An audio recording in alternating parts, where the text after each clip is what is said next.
Dennis Prager, welcome. I'm in a great mood. I'm usually in a great mood. I'm blessed. Also, I work on it. But you got to read my happiness book. Actually, you don't have to read my happiness book. It's important to aim to be happy and to act it even if you don't feel it, because then you'll feel it. And anyway, it's better for other people because people like to be around happy people. I don't know if I've even addressed that on one of the Fireside Chats. It's such a big theme in my life, but that's for another time. On behalf of Otto, welcome.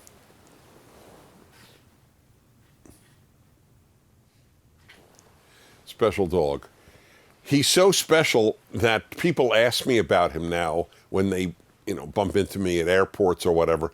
I was just in Montreal giving a speech, and a woman who came to the speech showed me on her phone she has a picture of Otto from the Fireside Chat.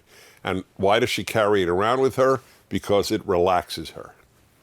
Isn't that something? My dog in LA relaxes this woman in Montreal, Quebec, Canada. That's the world we live in. There could be good things and bad things on the internet.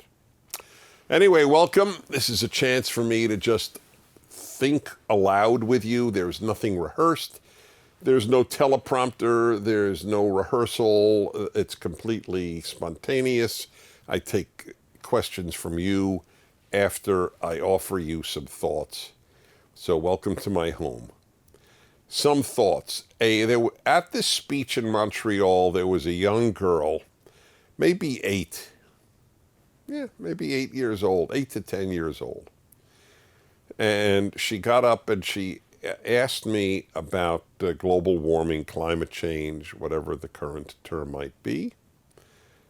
And I wish I recorded my response. I record 99% of my speeches, and I didn't record this one in Montreal for whatever reason. But I should have, because the response I gave her elicited a prolonged ovation from the audience. I don't speak for ovations, but I felt at that moment that their spontaneous applause came from deep, deep passion. They were so happy to hear somebody tell a kid, "Don't worry." And that's what I want to talk about. When I see all these young kids around the world, actually, not just the United States, around the world, and they are worried and angry.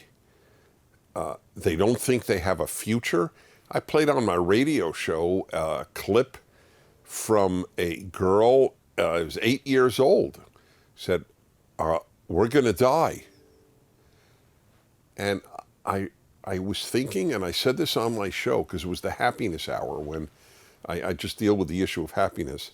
And I said, this is the first generation in American history where the kids are worried about dying, have a dark vision of the future. Kids in the Civil War didn't. Kids in World War I didn't. Kids in World War II didn't. Kids during the Cold War didn't. Isn't that astonishing? This is the only generation, and I totally blame the adults. I don't blame the adults for inaction on global warming. I blame the adults who scare children. Shame on you. You will have to answer before the creator of the universe who judges people for what you did in scaring this next generation of kids, so many of whom are not only scared, but think, "Oh, why should I have a family? My kids will die anyway," it's beyond belief. This has never happened.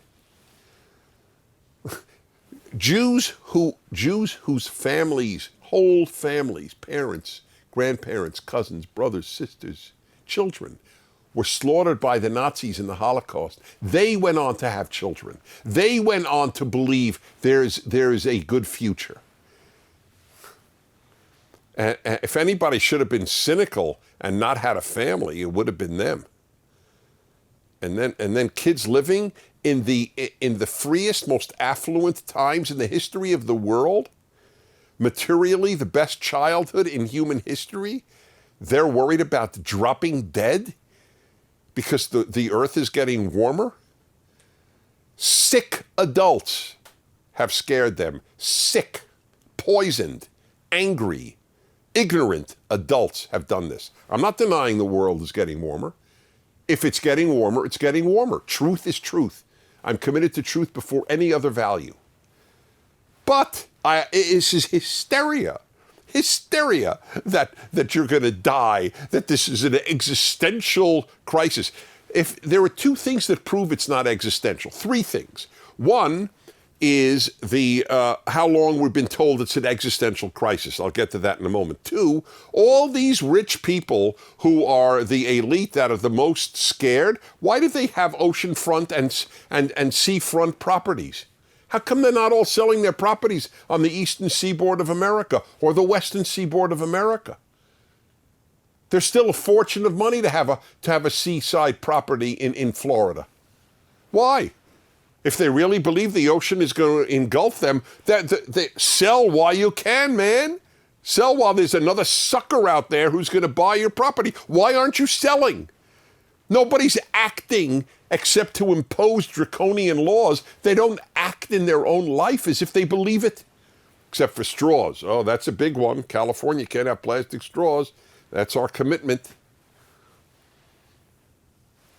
I'll tell you about the previous predictions. Then there's the seaside property, and then there's nuclear power. Nuclear power is completely, quote unquote, clean. Clean. It's as safe an energy source as exists on Earth. Anyone who says that carbon emissions constitute an existential crisis and doesn't advocate nuclear power is a fraud. F-R-A-U-D. I'll spell it out for you. It would be as if saying, I'm drowning. So somebody sends me a boat. And I say, you know what? I just don't like that boat. If I said that or you said that, wouldn't it mean I don't believe I'm drowning? If I really believed I'm drowning, would I really reject the boat that came along and gave me a life preserver? If you really believe we have an existential threat to life and you're not for nuclear power, France gets 71% of its electricity. 71% from nuclear power. What's wrong with that? That's France. 40% in Sweden. Soon it's half.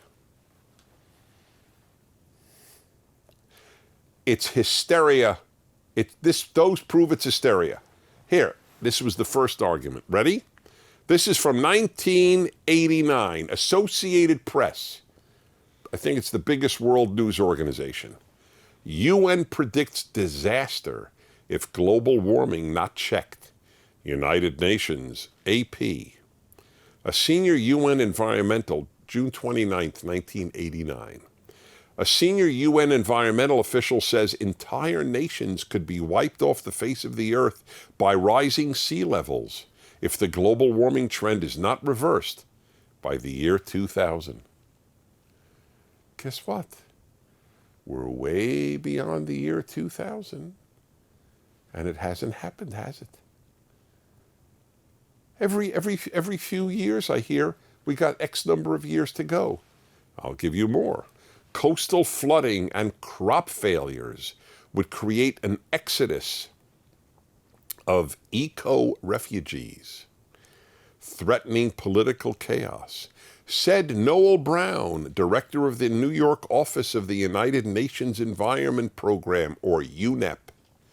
He said governments have a 10-year window of opportunity to solve the greenhouse effect before it goes beyond human control. As the warming melts polar ice caps, ocean levels will rise by up to 3 feet, enough to cover the Maldives. I was just in the Maldives. They're not covered. And I was in the Maldives 30 years or 29 years after this prediction of 10 years. Enough to cover the Maldives and other flat island nations, Brown told the Associated Press in an interview on Wednesday. Every 12 years, we have 12 more years till the world drowns. You kids who are losing sleep over this, it is, in my opinion, and I'm sorry to say this because I want you to love and respect your parents, and I'm not blaming your parents, but some adult is responsible for your fear. Adults should not be putting fears in children. That's the opposite role. An adult is supposed to protect children from fear, not inculcate fear in children. It's a form of child abuse. That's how I look at it. These kids screaming these things, it's mind-blowing. This has never happened before in far worse times. So, kids, somebody's misled you. Either me or some other adult. That's correct. But I just gave you 3 powerful arguments that you're being misled. I'm not saying they're doing it deliberately, but it doesn't matter. They're scaring you deliberately. And that to me is indefensible. Okay? Got that out of my system. Time for Q&A from thee. All right, here we go. First is a video question, which, by the way, I like this idea. It's fun for you watching to see who's asking the question. So wherever you might be, it's almost as easy to send your question via video as it is via, email normally done? Yeah? So let's give it a thought. I don't want to in any way discourage the email, obviously. I'm just encouraging you to add that. I think you should do both, but it's totally up to you. But it's fun. I mean, people like it. So if I press this, nothing happens. Something happened. Here we go. All right, take it away. Hey Dennis, I'm Spencer. I'm 20 from Pacific Palisades, and I have a really interesting question for you. What are your thoughts on solely taking education online? Thank you, Spencer. Pacific Palisades is in the Los Angeles area, so he's sort of a neighbor. And thank you for that. I have no problem with it. My stepson is truly gifted in the area of IT and computers and anything electronic and building. I mean, he really is gifted. And he learned it all on computer, all on the internet, all. He's got a full-time job. He's in demand. In fact, it's so funny because whoever comes to the house and or for years, whoever do work here, they would get to meet him and then they would want to hire him. It was actually funny. Because he is talented, but he learned that he's an autodidact, which means self-taught. He's an autodidact via computer. Given the state of our colleges, high schools, and elementary schools, I actually think it's a healthy choice.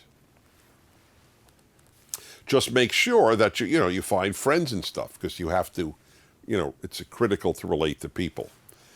All right, Matty is 33 in Vancouver. How you doing? Dennis, I'm worried that I'm going bald, and I see a lot of guys who try to cover it up or delay it. But my wife thinks, did I say he's 33? Did I already say that? Good. But anyway, I'm proud of you, married by 33. It's the right decision. But my wife thinks it's better when men just embrace it and buzz their hair. You've got a fantastic head of hair, so I guess it's not a problem you've had to worry about for yourself. That's correct. But I'd be curious to know what you think about this. But I do think about this. I try to think about everything. So listen to this. So I think your wife is right, by the way. I do think. But if a guy wants to work out a way to get here, if indeed it works, I'm also for that. There's no right or wrong in this. I just want to reassure, though, men who are losing their hair, this is not what turns women on or off. Okay? Men are so visually oriented that they think that women are as visually oriented as they are. Of course, women are visually oriented. They know a really good-looking man, and I get that, but it's not comparable, all right? It just isn't. And if you're masculine. That's number one.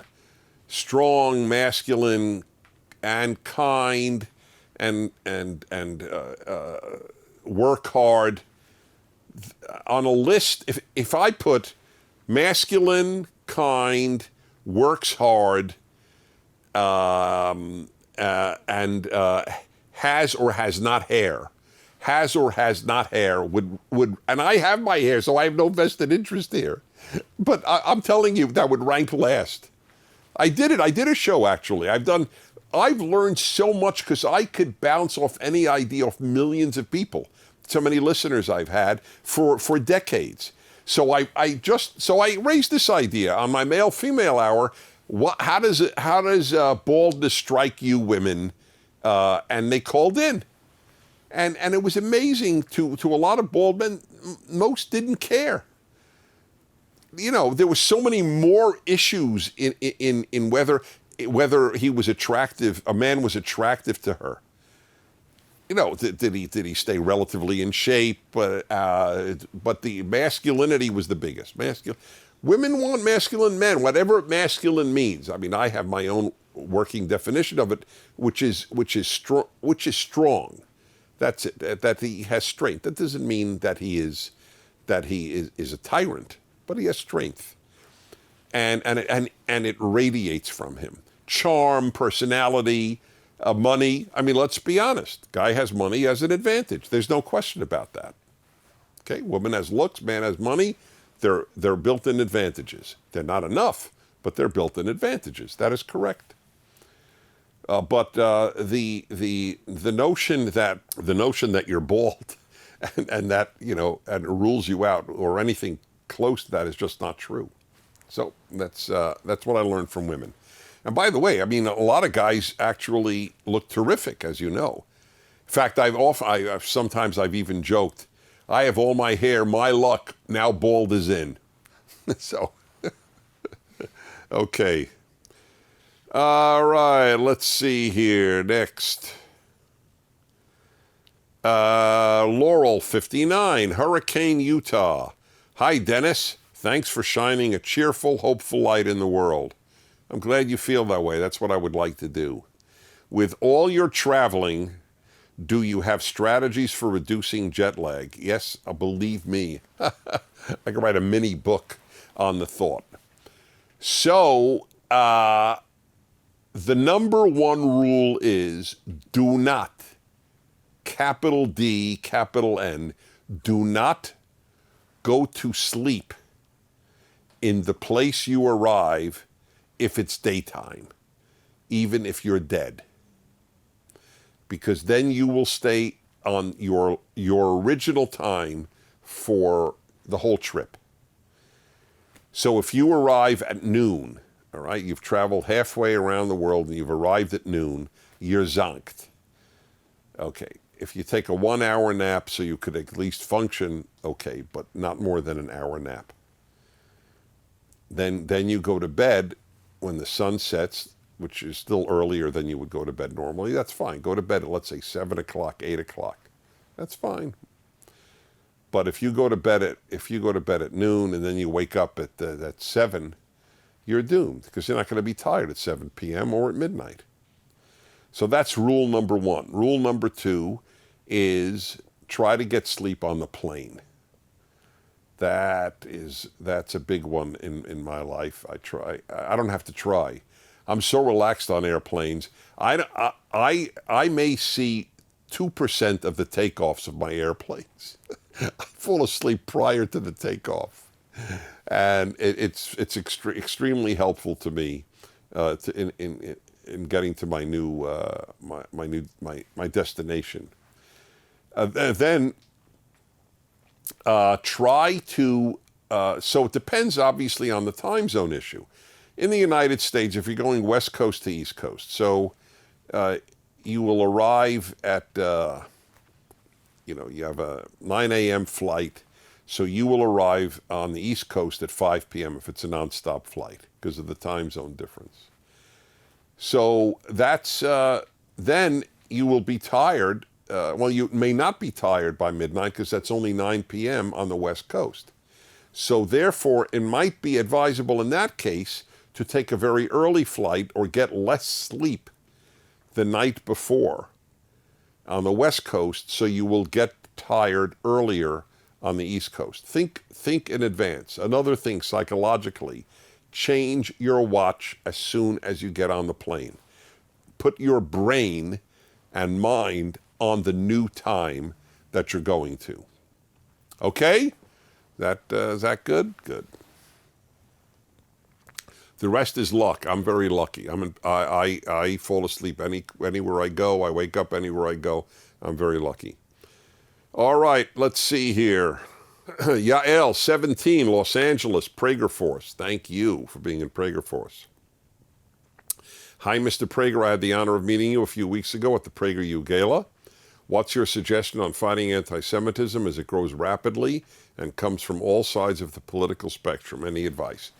Well, in America, at least, it mostly comes from the left. The Jews on campuses are harassed by leftists, not by rightists.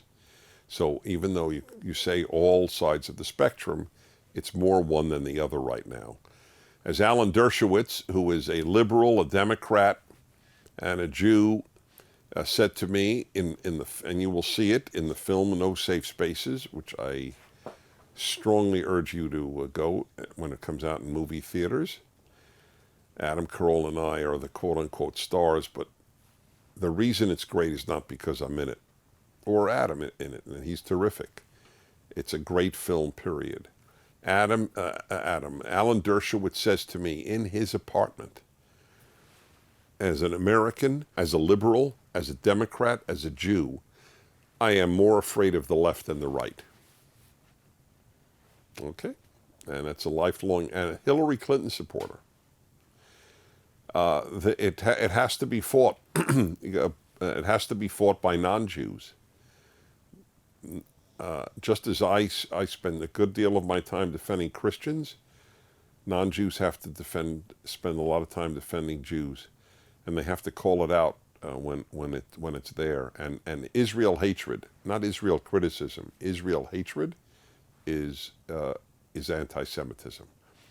If 210 countries in the world, the one you hate the most is the Jewish state, you're sick. There's something wrong with your moral compass. Okay? It's a pretty wonderful place, actually.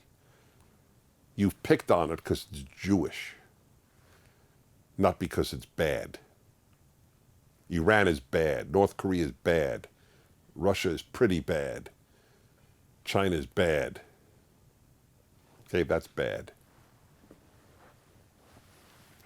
Not the Chinese, not the Russians. I'm talking about the governments. Robert in 19, San Antonio. How's our time, by the way? 23 minutes in. Robert, 19, San Antonio, Texas. Does Dennis Prager like to gamble? Well, let me ask him. Dennis, do you like to gamble? No, I don't. I have nothing against it, by the way. I mean, I have against anything that, hurts your life. There are people who have gambled away their life savings and then their family savings and ruined families and ruined marriages.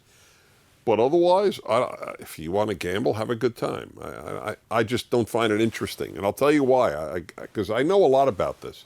I've been to Vegas many, many times, for example. So I learned this.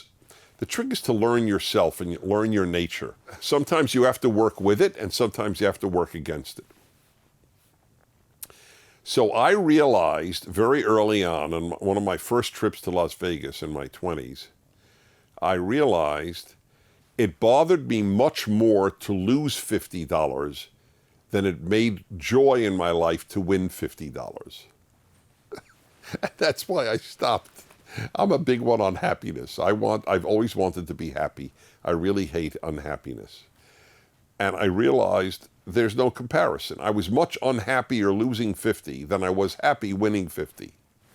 But that was it. Because if I lost 50, I think, oh God, what I could have bought with that $50 and enjoyed, and now I'm out.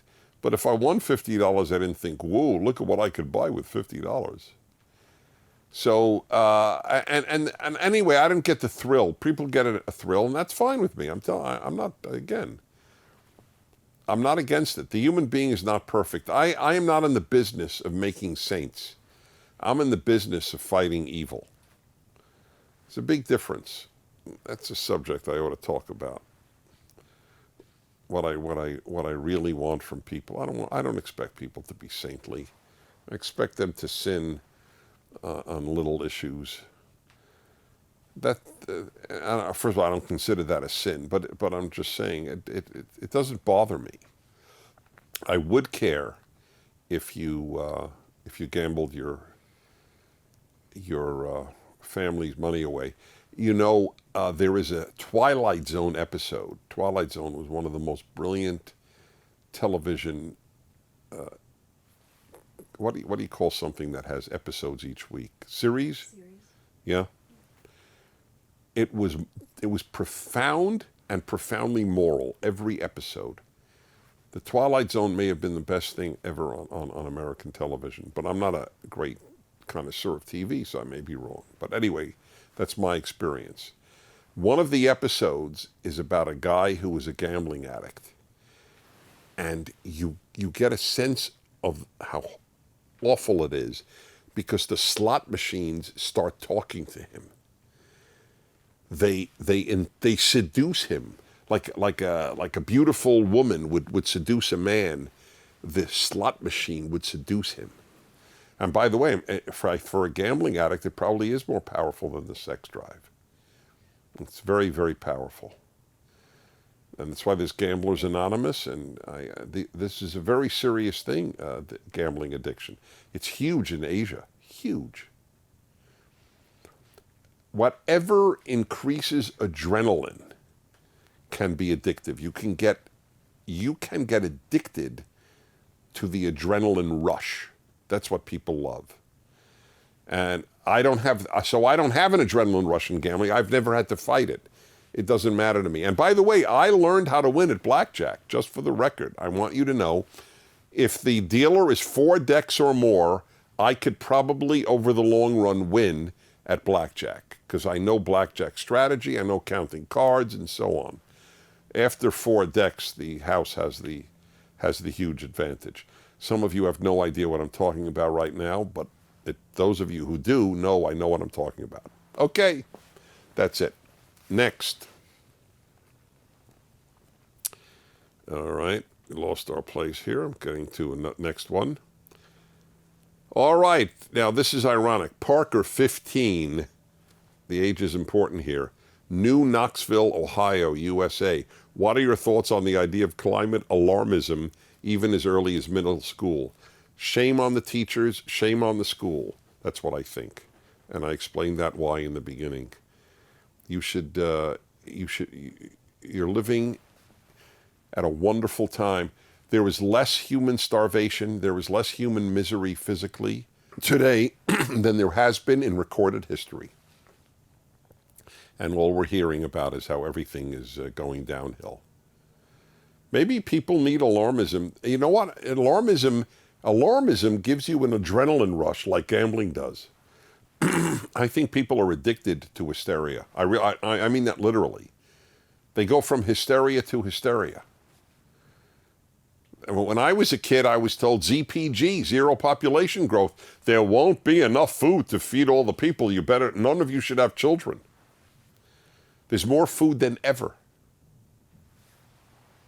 What's the time frame? 29 and a half. Okay, then I think we're good. I got more here. I'm going to take obviously another time. They're really good. They're really, really, really good questions. This is a lot to me. Yeah, do we have time for one more? You can take one more. Scott, 17, Beaverton, Oregon. What is your opinion on video games when it comes to violence? Do you believe that violent games directly contribute to real-world criminal activity? I could be persuaded that it does if people showed me data that I found to be compelling, but I personally don't believe that. People have said that pornography leads to rape. I've seen no proof of that. It's not a defense of pornography any more than this is a defense of violent video games, which I don't like. And for that matter, I don't like video games. If it takes too much of a person's time, I don't care if it takes a little time. If it's in moderation, like gambling, I have no reaction to it. But we have to tell the truth. You can't be opposed to something and then make up how evil it is. That's not right. The right can't do it, the left can't do it. I've been saying this about pornography for a long time. There are arguments against it, but certainly not that it leads to rape. If anything, it's a substitute for rape. People can live their fantasy life, and then they don't have to act it out. The countries with pornography have less rape than the countries that ban pornography. There's virtually no there's no legal pornography in the Muslim world, where women are in many cases much more mistreated than in the West, where there is pornography. Just to give you an example. And video games, I don't know. Why will playing a video game where you shoot up the enemy have you then go out into a movie theater and shoot people to death? I just don't. In a truly abnormal mind, it might trigger that desire, but the desire was there to begin with. So it's not. I've not seen the compelling data. I'm open to it, but I haven't seen it. Truth is very important. It's unbelievably important.